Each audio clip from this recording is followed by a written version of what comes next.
Hello everybody and welcome to a new video. My name is Midway and today I bring you an update to the video we did yesterday, checking out the changes to Holy Paladin in patch 10.1.5. So if you don't know, Holy Paladin is getting a major rework, and yesterday we went through the patch notes looking at everything that's changing, new talents and the new philosophy that Blizzard has for Holy Paladin. However, today we have an update on that, so I want to be going over the patch notes with those updates, doing a first impression sort of video, and also just correcting anything that I might have assumed based on checking out the patch notes on the previous video. So let's get into it. I'll be also checking out the talent trees and such on further videos, as well as checking out the PTR and actually playing the new version of Holy Paladin for myself, so we can get more content out of that and actually get some hands-on experience with what the new Holy Paladin feels like. So let's get into it. The changes are the following. So there's a new talent, actually called Blessed Light, where Glimmer of Light healing and damage is increased by 10%, which is not too much, and it can only affect one target at a time.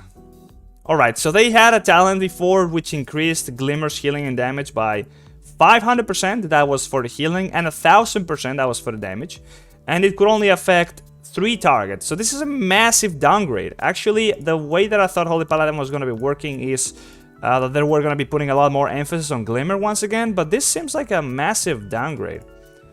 Only 10% is extremely low. I think it's supposed to be 100 at least, but definitely very low. And only 1 target, used to be 3. There is a talent that makes you go all the way up to 8. Hopefully that's not being changed, but you're pretty much going to have to actually pick that unless, because otherwise this is ridiculous. Only 1 target, what the hell was that? Anyways, hopefully that's an error. Divine Revelations has been redesigned while empowered by Infusion of Light. Flash of Light heals for additional 20%, and Holy Light and Judgment refund 1% of your maximum mana. Alright, so this is basically what their intention is. They are sort of trying to incentivize you to actually use Glimmer, or not really Glimmer of Light, actually Infusion of Light. So let me quickly just go ahead and pull the current talent tree for Holy Paladin so we can check it out real quick. So Infusion of Light right now, or rather Divine Revelations, increases the healing from your Flash of Light by 10% and refunds some mana when you use a Holy Light. So basically when you consume Infusion of Light, you get some mana back when you cast Holy Light. Now you also get that when you cast Judgment, which is pretty good. However, they have increased the cost of Judgment by a lot. They have increased it from 3% of your base mana to 12%, so only 1% of your maximum mana being regained is not great, to be fair. But at least you have a reason to consume the infusion, because now, if you check out the previous video, which I greatly encourage you to do if you don't really know what the changes to Holy Paladin are, Judgment is going to be giving Holy Power now, so there's going to be a lot more reasons to use it, and it's also going to be consuming Infusion of Light. There's some interactions with that, so yeah, go ahead and check the video if you haven't done so first before checking this. But they also buffed the increased healing for Flash of Light. Not too great, but there is supposed to be a lot more gaps for you to fit in some casts. That's sort of the idea that Blizzard has with these changes. I'm not really sure if that's actually going to play out like they want, but Flash of Light would be a bit stronger if you were to consume Infusion with this talent, so that is great. Alright, Tears Deliverance now also increases the healing of Holy Shock by 25%. Hold up. That was not a thing. It was only increasing the healing from Holy Light and Flash of Light. Now it's also going to increase the healing from Holy Shock. Alright, a little bit more of an interaction with caster abilities. That is good, but once again, I'm not really sure if we're ever going to be using that spell. If we are so, then this is once again another reason for it to be the case. Boundless Salvation now also triggers from Holy Shock to extend the duration of Tears Deliverance by 2.5 seconds. Boundless Salvation was also buffed. They basically doubled the extension of the duration of the buff from Tears Deliverance onto whoever you used those spells. Now it also interacts with Holy Shock, so once again trying to make Tears Deliverance a bit more of a thing. Not really sure if it's going to be the case, but anyways, that's also a buff in that direction. Now, Boundless Salvation also has been updated with this change, nothing too great. Daybreak now triggers Glimmer of Light for 150% value and no longer costs mana. Alright, so once again, this is going back, taking back on the video that I did before. Daybreak is a new talent that basically consumes your Glimmer of Light. However many Glimmers of Light you have, it's going to be consuming them, proccing the healing that they would do normally, and then it's going to give you mana back. I'm assuming it's based on how many Glimmers you have out. So now, that spell is no longer going to be costing mana. and it's gonna be triggering the glimmers at a bit bigger of a value, so 150%. It used to only be 100%. That way, I guess you get a little bit more value, because if you are consuming your glimmers, you're gonna be basically getting no glimmers. The glimmers are gonna be gone, so that's gonna take a little while to reapply them. The idea for it is to be a bit more of a burst of healing, as well as you getting back mana. Not really sure if their focus is more on just the mana cost back, or rather just getting mana back. But yeah, this is a little bit of a buff. Definitely stupid that a spell that's supposed to be giving you back mana would cost mana, so definitely makes sense that they change it in that way. So, Avenging Wrath Might now increases critical strike chance by 15%. Reducing critical strike baseline is interesting. They have done so in Holy Shock. They have completely removed the increased baseline critical strike from Holy Shock, and this is going more in that direction. There is gonna be some interactions with critical strike though, so it does make sense a little bit that they do reduce it. However, yeah, that kind of sucks, just making base wings a little bit even weaker. Once again, wings being weaker is not a good thing for Holy Paladin, no matter how you look at it. So, Avenging Wrath, just baseline, now increases healing and damage by holy shit! 5%, oh my god. Alright, well that's pretty fucking bad. Wings are way weaker now. Okay, I mean, I'm not really sure why. In any case, they are trying to take power away from wings and put it back into the normal kit. I'm not really sure how that's gonna work out, but either way, I'm not too happy about this. If they do actually not fuck it up, and the rotation of Holy Paladin is strong enough that wings is no longer like pretty much a requirement to do decent healing, then I don't really mind this, but damn. And the damage being down too, that's massive. This is pretty fucking bad, to be fair. These two changes, I don't like that whatsoever. Avenging Crusader being nerfed, sure, I guess they're trying to force us to not play Avenging Crusader.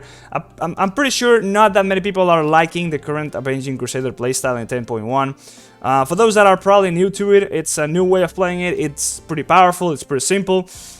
I do, however, not like it too much. It just takes away way too much from the base toolkit and rotation from Holy Paladin and puts everything into the do DPS basket, and neglects a lot of things, like actually even using Holy Shock is no longer almost a thing. So I don't really like Avenging Crusader. I do kind of actually want them to pretty much kill it and like make it unplayable. So it's not even an option, but it's okay that it has its time to shine. It's been a long ass time since we actually played Avenging Crusader. Ever since like the first season from BFA, that was the last time we actually played it quite strongly. But yeah, it's pretty much not really gonna be a thing after this patch, it seems. Now, Touch of Light is actually dog shit right now, and it's gonna be increased by 700%. Okay, I mean, Touch of Light is right here. It's doing pretty much nothing. Only 30% of your attack power, actually 45% as healing of your attack power, so basically your intellect. Scaling down by 700%, well, that's gonna definitely make it quite more meaningful. Hopefully, it's actually a meaningful choice now. And that's the whole idea of these changes, by the way. It's like to try and make the tree for Holy Paladins a lot more meaningful. Many of the choices used to be pretty weak, so nobody even considered them. Now they're buffing a lot of the underperforming talents, so that there is more choices to be made. But once again, we could always just fall back into just ignoring the caster playstyle stuff completely and just focusing on the melee stuff. But nevertheless, there will be more choices that could be more situational, so that's good in my opinion. Now, Crusader Strike cooldown increased by 30%. In the latest patch notes, on the ones from the previous video, they did increase it by 50%. It seems like that was a little bit too much. There might have been a bit too much downtime. They're cutting down back to 30%. There is also a talent that makes your Crusader Strike give 2 holy power instead of 1. So that is huge. And they were considering removing the talent that gives you 2 charges on Crusader Strike. So they are playing with fire right here by touching a lot of Crusader Strike. They could definitely change the rotation for Holy Paladins a great deal. And I do think that's kind of the idea they have. There is also another patch notes, or rather a post, where they do kind of explain the philosophy. That's also in the previous video, so definitely check that out if you haven't done so yet. But they do explain what their intentions with these changes are. Anyways, Infusion of Light now causes Flash of Light to cost 70% less mana. That's pretty good. That is a lot. That is definitely very, very, very strong for PvP. And causes Holy Light to generate 2 holy power was 1. Alright. So, I did read on Twitter that you could get to the point where casting a Holy Light would basically give you 3.33 holy power, adding a lot of stuff on top of each other. So casting a Holy Light could end up just being like an instant way of getting an immediate spender, so like a lot of done, which by the way they did nerf a little bit, which also kind of bad. But yeah, this makes consuming infusion a lot better. 2 holy power making it possibly a lot higher, and mana cost changes. I'm really happy with this. I do actually think this is massive. Hopefully we actually feel like good about casting Holy Light. Hopefully we can finally have a reason for that. Flash of Light cost is just gonna be a matter of spot healing, and if we want to be spot healing, then that's great. I'm not really too big of a fan of it, but if it's gonna end up being the case that we kind of want to use some Flash of Light because of the rotational changes, then this is pretty great. Now, Hand of Divinity reduces the mana cost of Holy Light by 100%. Hold up. What the hell is this? Hand of Divinity. Is this even a thing right here, or am I just blind? There are some talents I've never heard of, to be fair. I gotta Google this, man. I don't even know. Where is this? It's probably one of the new talents. I've not even checked it out, to be fair, so I'm gonna have to open the PTR for that. But it's one of the new talents that I'll just pull out so we can understand what the change is all about. Otherwise, we have no idea. But I do kind of want to wait and check out the talent tree at a later point in time, so we are not spoiling anything for ourselves. But Divinity, it's right here. Hand of Divinity. Call upon the light to empower your spells, costing the next 2 holy lights to heal 80% more and cost 100% less mana. So there is this one talent now where you get 2 free holy lights that are instant. Now they are reducing the cost of holy light by 100%. Is that gonna be like all together, like always? I guess not, of course. I mean, why would that be the case? It's already 100% less mana though. So I'm not really sure what that is supposed to be. Either way, I might not be understanding this fully, but either way, I already understood that this talent would make your holy lights free. Anyways, we'll check that out on the PTR later, on our next video. Shield of the Righteous damage increased by 30% and now reduces the cooldown of Crusader Strike by 2 seconds. So this is baseline. Damage increase on Shield of the Righteous is great. And reducing the cooldown of Crusader Strike, okay, so there's a little bit of an interaction there with something else. Pretty good. I mean, I don't really mind this whatsoever. This sounds like pretty good. Oh, shit. Alright, well, this is pretty bad. There is a trade-off. Shield of Righteous now is on the global cooldown. Okay. I mean, now there is a bit more of a reason for it to be on the global cooldown, but it's also no longer a bit of a defensive since it does not give you armor. It's not like we did benefit a lot from this, but it did save our asses in some scenarios where you could potentially pull aggro or something, and having the increased armor made you a tank. So you are now a little bit less of an off-tank. It's not like you want to be an off-tank anyways, but it was a nice thing to have. So since it's no longer going to be a bit of a defensive, now it's going to be more of a active spell where you make a choice. There's many implications to that because of the new changes, so it's gonna be on the GCD. It's gonna make the way you play Holy Paladin a little bit more clunky. I don't think it's gonna be too major though, but it's gonna be weird to lose that instant cast. Either way, nothing. I don't really think it's gonna be that bad.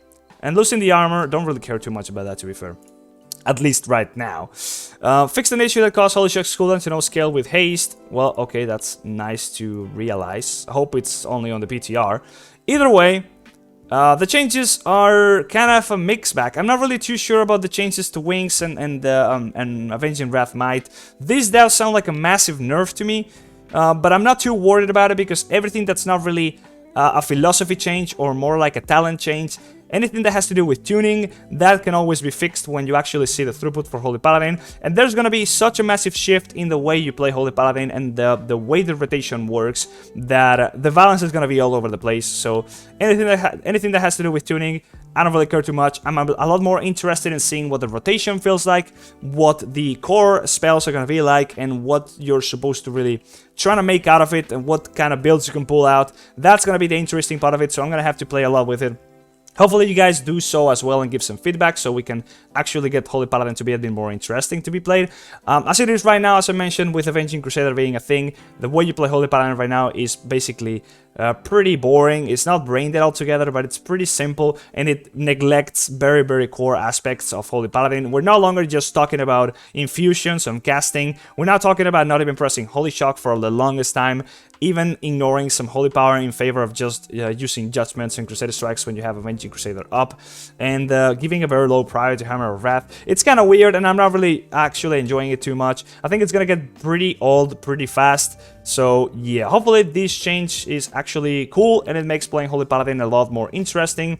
And in any case, hopefully it makes it pretty powerful. So yeah, altogether, I'm interested in this. I'm not really happy or sad because I don't know if we're gonna be enjoying it or not. We're gonna have to test it further, and hopefully you guys can join me along in these videos as I do check it out. So yeah, hopefully you enjoyed the video, guys, and I'll be seeing you on the next one.